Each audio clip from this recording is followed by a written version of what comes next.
అసలు పెద్ది సుదర్శన్ రెడ్డికి ఏమైంది? పెద్ది సుదర్శన్ రెడ్డికి సంబంధించిన ఎపిసోడ్ క్లియర్ కట్గా నేను చెప్పే ప్రయత్నం చేస్తాను. నేను ఆ నియోజకవర్గానికి ఆ నియోజకవర్గ ఓటర్ను అక్కడి బిడ్డను ఒకటి. రెండోది, పెద్ది సుదర్శన్ రెడ్డి నాకు ఉద్యమ బంధం, తెలంగాణ ఉద్యమం, దాంతోపాటు మేమంతా ఒకటే కుటుంబం, మాదంతా ఒకటే కుటుంబం, నర్సంపేట నియోజకవర్గ కుటుంబం, గంతే, ఇంకా ముచ్చట లేదా. నిన్న అక్కడ కన్నీటి రోదనలు మీరు అందరూ కూడా చూసిర్రు. కన్నీటి సంద్రం అయిపోయింది నర్సంపేట. ఒక రకంగా చెప్పాలంటే శోక సంద్రంగా మారిపోయింది.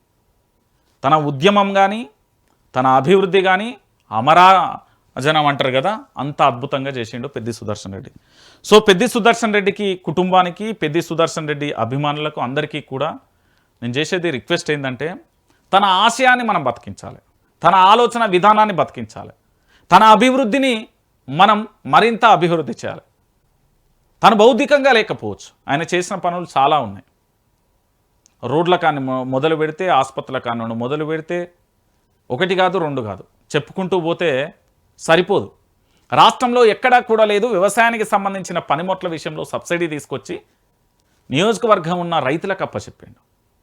సో పెద్ది సుదర్శన్ రెడ్డికి సంబంధించి అసలు ఏంటి అనేది నమస్తే తెలంగాణకు సంబంధించి మనం చూస్తున్నాం. సో ఒక్కొక్కటిగా కూడా నేను సందర్భాన్ని వివరిస్తూ చెప్తా. ఒకసారి చూడండి. తెలంగాణ ఉద్యమకారుడు, బీఆర్ఎస్ నేత, మాజీ ఎమ్మెల్యే పెద్ది సుదర్శన్ రెడ్డి చెదరని చిరునవ్వుతో తిరిగి రాని లోకాలకు తరలిపోయారు. కడదాకా పోరు జెండా, ప్రజలే ఎజెండాగా బతికారు పెద్ది.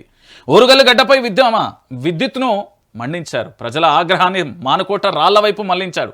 బలిదానం చేసిన యువకుల బౌద్ధిక గాయాలను గుండెకు హద్దుకొని దావకానాల చుట్టూ తిరిగిన హృదయకారుడు ఆయన.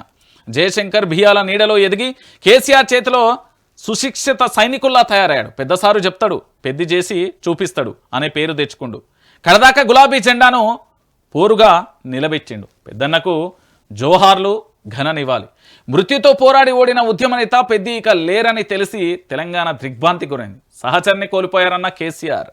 అభిమాన నేత అంతిమయాత్రకు లక్షలాదిగా తరలివచ్చిన జనం. కడసారి వీడుకొల్లలో కన్నీటి నదులైన నర్సంపేట వీధులు. అధికార లాంఛనాలతో అంత్యక్రియలు. కేటీఆర్, హరీష్ రావు సహా నేతల నివాళి. వెంట నడిచిన బీఆర్ఎస్ కుటుంబం అంటూ కూడా చెప్పిన పరిస్థితి ఇక్కడ మీకు కనబడుతుంది.